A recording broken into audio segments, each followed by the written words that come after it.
Émilie Fotsa, née au Cameroun et ayant mené son parcours en Afrique, opératrice économique, elle dirige depuis 2016 plusieurs entreprises qu'elle a fondées dans le secteur de l'eau, de l'agroalimentaire et des services et de la formation. Elle s'investit principalement à travers le programme Leadership dans l'émergence des petites et moyennes entreprises pour en faire des multinationales et dans la réforme complète du système éducatif mondial en partant de l'Afrique comme impulsatrice d'une nouvelle éducation inclusive, identitaire, populiste, compétitive et entrepreneuriale aboutie. Merci beaucoup pour l'invitation de laquelle vous m'honorez. Je suis Émilie Fotsa. Je suis opératrice économique au Cameroun et bientôt en Afrique, on espère. Nationalité camerounaise, née au Cameroun, et j'ai fait mes études au Cameroun essentiellement, et également j'ai développé mes activités économiques au Cameroun. Alors mon enfance, c'est une enfance joyeuse, très dynamique, où mes talents ont été libérés. J'ai été encouragée par mes parents à beaucoup explorer ma créativité, mon esprit d'initiative entrepreneuriale. J'ai commencé très tôt dans l'entrepreneuriat à 11 ans. Et j'ai fréquenté au Cameroun, au collège François-Xavier Vogt, puis à l'Université catholique d'Afrique centrale et ensuite dans d'autres écoles au Cameroun et à l'étranger où j'ai pu obtenir plusieurs masters qui me permettent aujourd'hui de m'exprimer sur le terrain et le marché camerounais. Ma formation, j'ai fait une formation en marketing et stratégie. Donc j'ai 3 masters. J'ai un master en marketing et stratégie, un master en journalisme professionnel et un autre master, ce qu'on appelle un MBA, Executive MBA en management stratégique. Et je suis candidate au doctorat DBA en innovation et entrepreneuriat, toujours en partenariat avec l'ISPI de Paris et l'Université catholique d'Afrique centrale. La vie professionnelle et la vie familiale est un véritable challenge parce que lorsqu'on est dans le milieu compétitif international, la rigueur au niveau du respect des délais, au niveau du fonctionnement industriel est assez exigeante, donc ça reste un très grand défi. Mais lorsqu'on revient dans le courant quotidien, c'est très important de s'organiser. Donc c'est une vie ordinaire. Je passe mes journées le matin à 5h30, je suis à l'église, je suis d'obédience catholique. Je vais au travail ensuite de ça à 7h30. Je passe des journées entières, j'ai cours de gymnastique à 18h. Et le week-end, en général, je peux me déplacer pour explorer un peu le Cameroun ou alors pendant des vacances, 2-3 mois, aller à l'étranger, visiter, explorer quelques lieux touristiques importants et culturellement et opportunément riches également. Comme je l'ai dit plus tôt, je suis une entrepreneur, on va le dire ainsi. J'ai quelques activités économiques, 4 entreprises qui constituent ce qu'on appelle le groupe Institut de recherche en intelligence, qui est basé au Cameroun, à Yaoundé, à Nouvelle-Bastos Golf, en face du Palais de Congrès. Alors nous existons depuis 2016. C'est un groupe que j'ai créé directement à ma sortie d'université parce que durant mon parcours universitaire, j'ai eu le temps de me projeter. J'ai fait le tour de quelques grandes entreprises et multinationales qui étaient basées localement. MTN Cameroun, la banque africaine, la banque économique d'Afrique centrale, des États de l'Afrique centrale, d'autres structures. Et j'ai eu le temps de façonner un peu ce que je voulais construire. Je voulais entrer dans les marchés africains et servir la grande consommation industrielle, mais avec des ressources locales transformées ou revues d'une façon beaucoup plus compétitive, qui respecte l'environnement, qui crée des emplois et surtout qui fait une rentabilité légitime et méritée, juste surtout. Donc j'ai très vite inséré mon professionnalisme dans le marché entrepreneurial. Et dès ma sortie de l'université, après 6 mois, dans quelques structures, j'ai directement créé le groupe et lancé des activités qui se sont mutées et ont grandi pour trouver une place dans le marché. Actuellement, notre groupe a 3 activités principales, il faudrait le dire. La première filiale est celle qui a été créée en 2016. Nous avons commencé à travailler pour l'éducation Nous avons par exemple en 2024 capacité avec le gouvernement camerounais 3000 jeunes entreprises à l'auto-rentabilité et au fonctionnement durable parce que nous estimons que plus de 70% des PME meurent au bout de 3 à 4 ans. Et en général, c'est parce qu'il y a beaucoup de modèles de gestion qui sont importés du marché mondial. Et la réalité africaine n'est pas toujours explorée avec ces réalités de marché, raison pour lesquelles nous sommes d'ailleurs ici au GCAM ces temps-ci. Mais surtout aussi au-delà de ça, il faut capter les méthodes de gestion qui marchent, de l'expérience des grands directeurs généraux. C'est ce que nous avons fait. Et donc nous faisons dans ça essentiellement. Nous essayons autant que possible de ramener toutes les compétences et capacitations qui permettent au potentiel du capital humain qui gère les grandes entreprises à court terme, mais aussi à très long terme avec le programme Leadership où nous essayons d'inculquer à la jeunesse, à l'éducation nationale, des valeurs de leadership culturel, identitaire, international, civilisationnel, et aussi des valeurs entrepreneuriales très tôt, depuis l'éducation de base jusqu'à l'enseignement supérieur, pour qu'à la fin de leur parcours universitaire et scolaire, ils puissent ne pas, au bout de 2 ans, être en quête d'emploi, mais faire vivre les structures qu'ils ont fait émerger dès leur parcours universitaire ou scolaire. Et donc nous sommes déjà à près de 100 000 depuis 2016. Jeunes étudiants et élèves en sommes globalement capacités. Nous continuons le travail avec le gouvernement pour que ça devienne un programme qui soit mis à disposition pour chaque étudiant et élève. Et heureusement, par la grâce de Dieu, tout se passe très bien. Dans mon domaine, vous voyez, ce programme que je viens de décrire, c'est un programme structurel. Donc ça prend du temps et la rentabilité ne peut pas être immédiate. Ça demande des années d'investissement, des mois parfois. Donc à côté de ça, dans le groupe, nous avons d'autres activités. Nous avons une industrie d'eau minérale, une marque qui est sur le marché depuis 2020, qui a beaucoup grandi, qui aujourd'hui a plusieurs clients. Nous alimentons par exemple les 5 barrages hydroélectriques du Cameroun, Nachigal, Lompangar, Memvele, Bapé, Bakao et Mapé et Bamenji. Donc nous avons quelques clients à cet effet et nous grandissons. Nous avons pour ambition de nous étendre sur la grande consommation et nous l'espérons d'ici avant juin 2026 pouvoir atteindre cette taille industrielle-là. À côté de cela, nous sommes également dans l'agriculture, où nous exploitons des terres importantes au Cameroun, plus de 1000 hectares dans diverses régions. Et nous essayons de couvrir la demande nationale sur les produits de première nécessité, notamment le maïs, que nous explorons depuis 2024. La réussite, de manière générale, nous le savons, elle dépend de beaucoup de pugnacité. Il faut avoir de l'authenticité, se démarquer, oser assumer ses rêves, oser supporter le stress des frustrations, le stress du dépassement de soi. Il faut beaucoup de discipline et devenir vraiment un automate en termes de discipline parce que sans discipline, on ne peut pas mettre la machine en marche.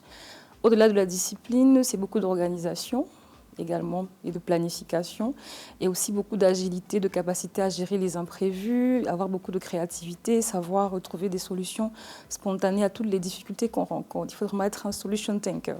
Donc, si on vient dans un environnement africain, il faut beaucoup de résilience, une très grande ouverture d'esprit. Ne pas juger culturellement les autres, ne pas juger les choses selon sa propre perception, mais vraiment aller dans une approche qui a vraiment pour but de servir avec altruisme et de se mettre au service. Et donc, ça nous évite beaucoup ça nous permet d'être tournés vers les véritables besoins et de toujours être à l'écoute des nécessités de la population et de bien la servir surtout et de l'écouter lorsqu'elle a des revendications, de directement les adapter pour rester compétitif sur le marché. Dans ma vie professionnelle de femme, de dirigeante, de jeunes chefs d'entreprise, les difficultés, c'est les mêmes en tant que manager. C'est-à-dire que vous devez maintenir durablement votre ressource humaine, éviter le plus possible de turnover, faire de la rentabilité, gérer le minimum de ressources qu'il y a et beaucoup d'autres défis qui sont tout autant importants. Mais en tant que femme, c'est un domaine qui blesse beaucoup parce que nous sommes dans un pays où le leadership féminin s'est beaucoup affaissé au fil des années. Et lorsqu'il s'affaisse, il emmène avec lui l'estime de la gente masculine qui est en face de nous. Donc, lorsque vous êtes une femme, vous devez doublement travailler parce que les autres femmes n'ont pas fait le travail. C'est inscrit dans l'esprit des autres que les femmes, c'est fait pour consommer. Les femmes, c'est beaucoup de préjugés qu'il faut combattre. Et donc, ça fait beaucoup de combats. Les combats liés au genre, d'avoir en face de vous de la gente masculine qui accepte de discuter avec vous objectivement, qui accepte votre force, qui accepte de travailler avec vous. C'était principalement ça le grand défi. Le respect également, parce qu'on voudrait avoir des discussions neutres, qui ne tournent pas vers d'autres intentions. Et ça a été un combat durant plusieurs années. Et je suis sincèrement heureuse aujourd'hui parce qu'au bout de ce combat, j'ai pu garder mon intégrité. J'en suis très fière. J'ai gardé le respect de ma personne, l'estime, et puis ma valeur sociale, humaine et professionnelle.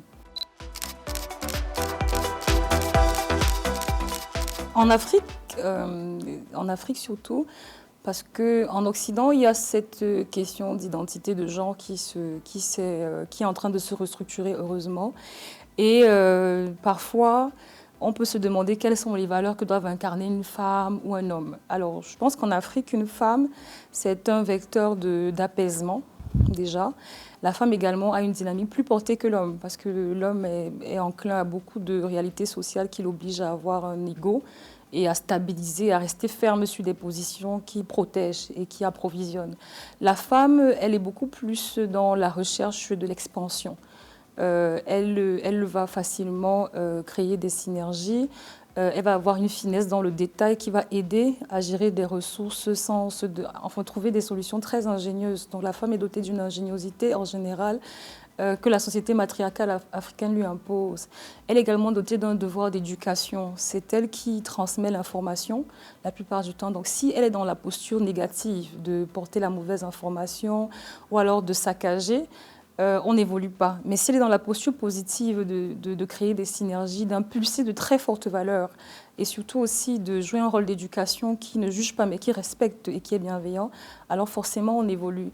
Les valeurs surtout entrepreneuriales peuvent être mieux portées par les femmes parce qu'elles sont à l'initiative de l'économie sociale et familiale en général et n'eût été le fait qu'elles aient en face des hommes qui les cantonnent dans un rôle qui ne devrait pas les dépasser, eux, ces derniers, elles pourraient être vraiment plus fortes si il y avait question de respecter le fait que être une chef d'entreprise ne voudrait pas dire ne pas être une bonne femme au foyer, tout au contraire.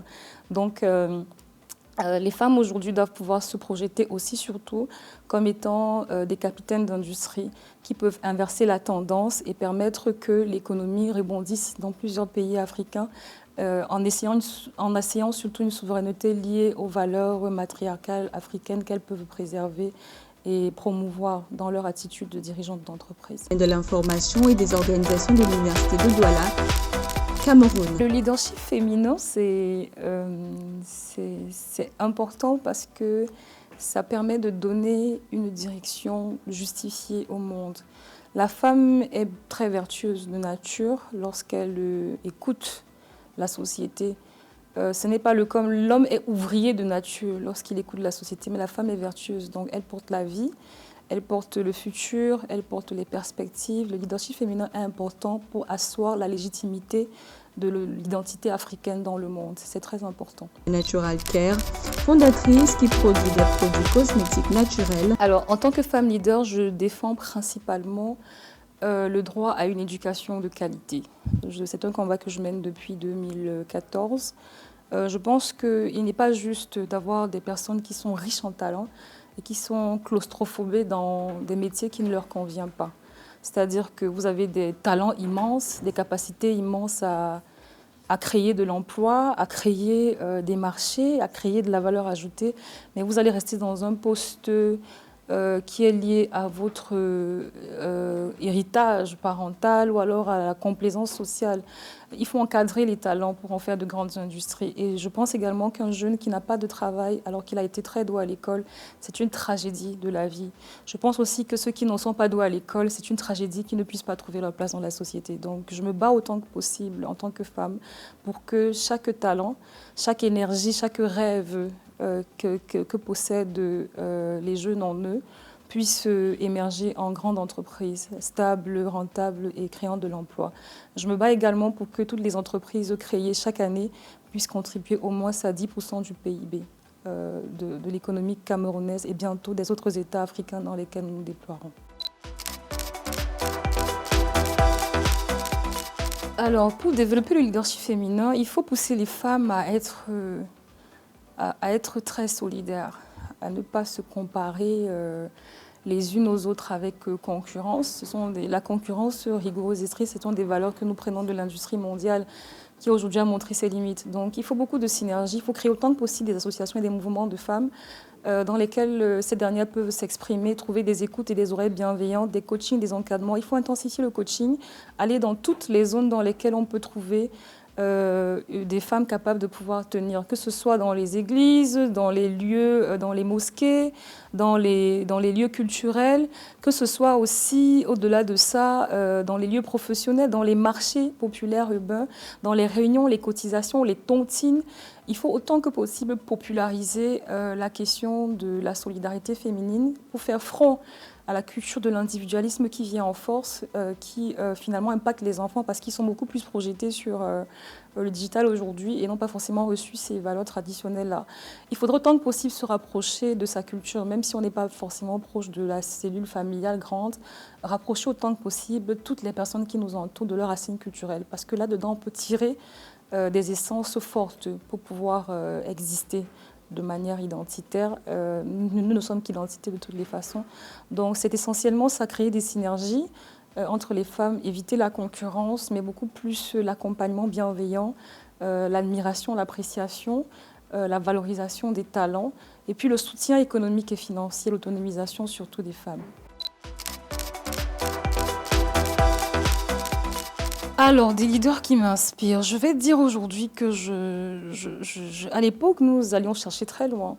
On disait, c'est la personne qui m'inspire, c'est Barack Obama, c'est le président Trump, c'est Oprah Winfrey. Mais on a des personnes beaucoup plus puissantes et influentes autour de nous aujourd'hui. Quand nous nous recentrons sur nos pays propres, chacun dans son pays peut avoir des figures fortes quand on regarde bien, que ce soit par nos parents déjà, nos parents qui sont des exemples de résignation, parce que pour faire de nous quelque chose dans une société qui est très bruyante, il faut un minimum d'humilité et quand même de travail humain qui est très louable au bout de la vie et de l'existence.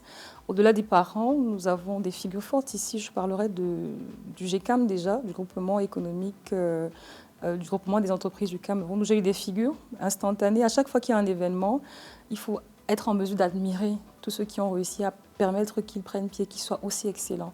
Alors, je pourrais dire que dans le cadre de l'organisation de ces rencontres économiques du Cameroun, j'ai été très marquée par Madame Doriane Momo, la directrice exécutive du GECAM, par Monsieur Perial Nyodok, qui est un mentor qui nous accompagne depuis 2016, qui a des forces incroyables, ancien directeur général Afrique du groupe Tradex et aujourd'hui membre du conseil d'administration du port autonome, membre du conseil d'administration de Golfin Cam, il a tellement de casquettes, c'est un homme économiquement fort en Afrique et au Cameroun surtout. C'est admirable, sa résilience, sa disponibilité, ses qualités humaines et sociales, familiales, etc. C'est formidable. Monsieur Célestin Tawamba, le président du GECAM, en fait, toute personne qui réussit dans ce pays à être assez accessible pour qu'on puisse admirer sa capacité de travail et d'impact excellent et durable est un modèle qui peut inspirer des générations.